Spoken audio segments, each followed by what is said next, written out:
Welcome to the start of a new review series. This one's going to be called Ultra Review, episode number 1. Now, Ultra, if you don't know what I'm talking about here, this is the start of a franchise associated with the character Ultraman. Am I discussing Ultraman? No, that'll be discussed next. Don't worry about that.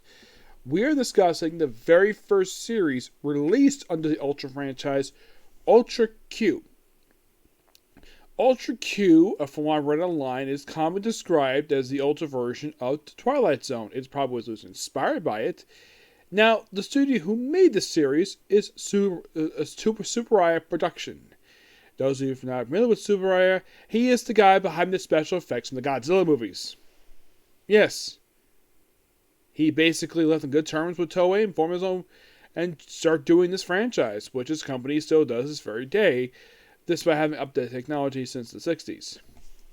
Now, the series itself aired back in the first episode aired on basically this book. The series aired from January to July of 1966. Yes. Now, we're here discussing the first 4 episodes.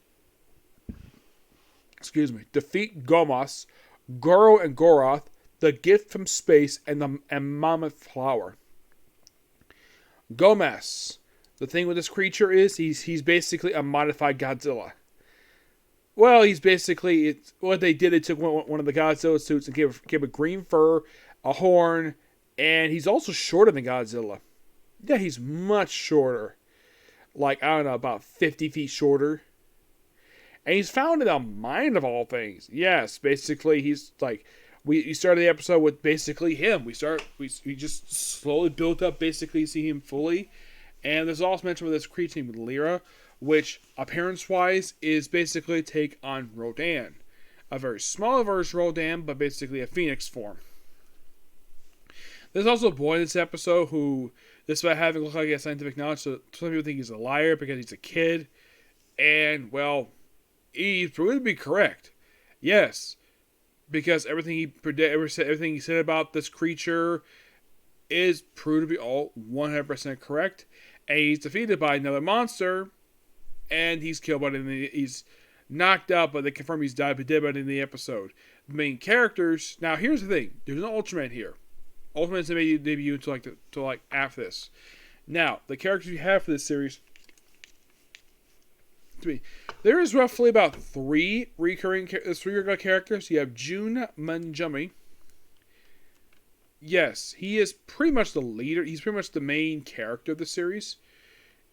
And he's here for pretty much this entire series. He's here with 2 other characters. Ippai Tatawa, who's basically kind of like a comedic character. And also, there is someone named Yuriko. Yes, Yuriko. Who is basically a tomboy who looked very pretty at the time. Don't get me wrong, the actress who played her, Hiriko Sakurai, very pretty woman at the time. I'm sure now she's much more older lady, or I don't know if she's still alive. Let's see. But at the time, yeah, she was very pretty.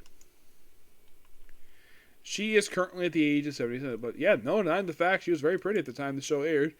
And mostly put, she's a photographer.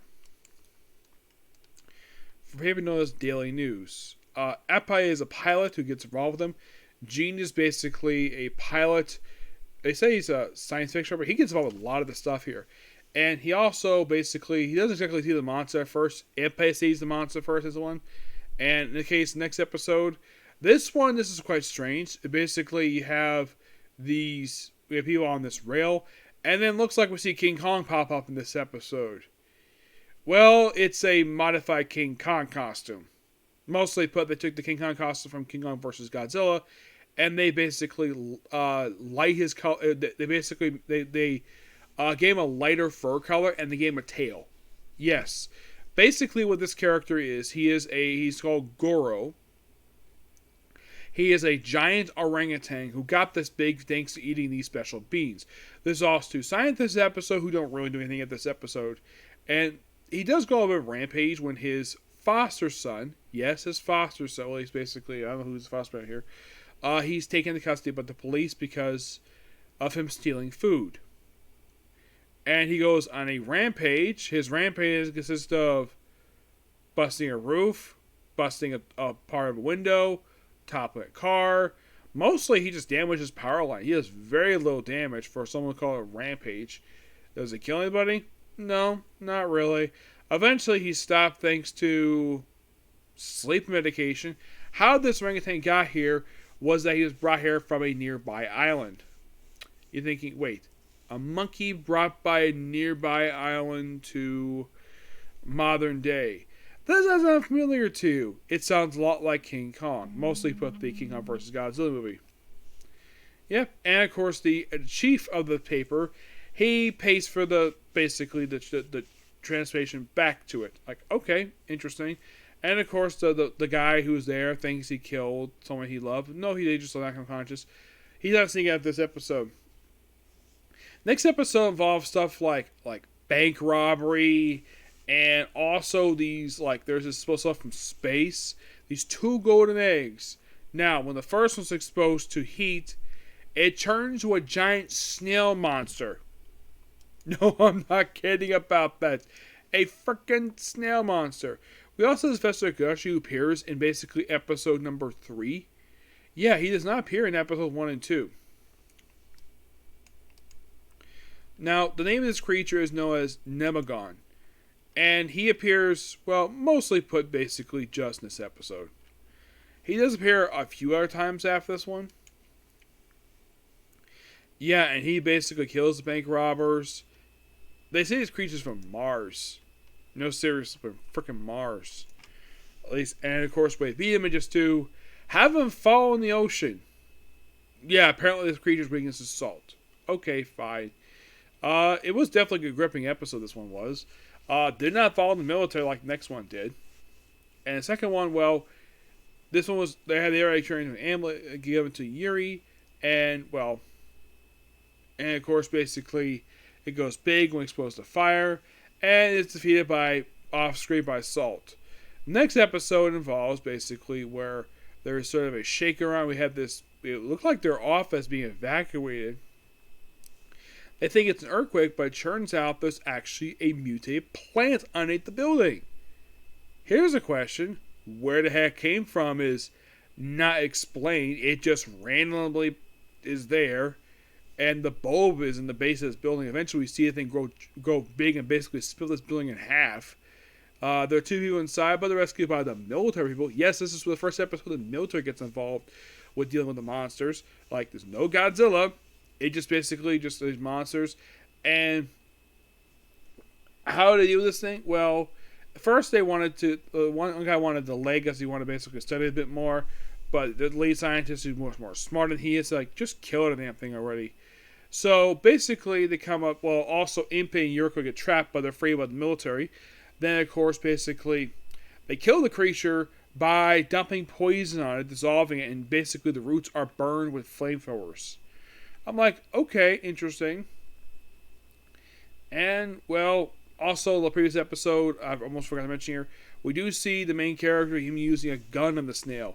That does kind of work a little bit, but it's more like an annoyance to the creature. It's also the first time he used a gun. Yep.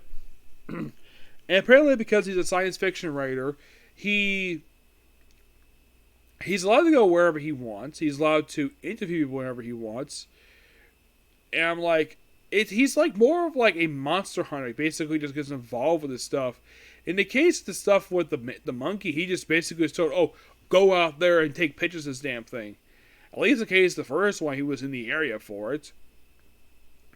In the case of 3, well, that one, he basically was loosely connected because Yuriko was the one found the capsule. And that capsule was actually a man-made one that was sent to space and was returned via Mars. In the case of 4, this one, well, he just stumbles into the situation. Sometimes either he's assigned this thing or he just stumbles into it. But I do enjoy this series so far. And in case you're curious, how long is Ultra Q?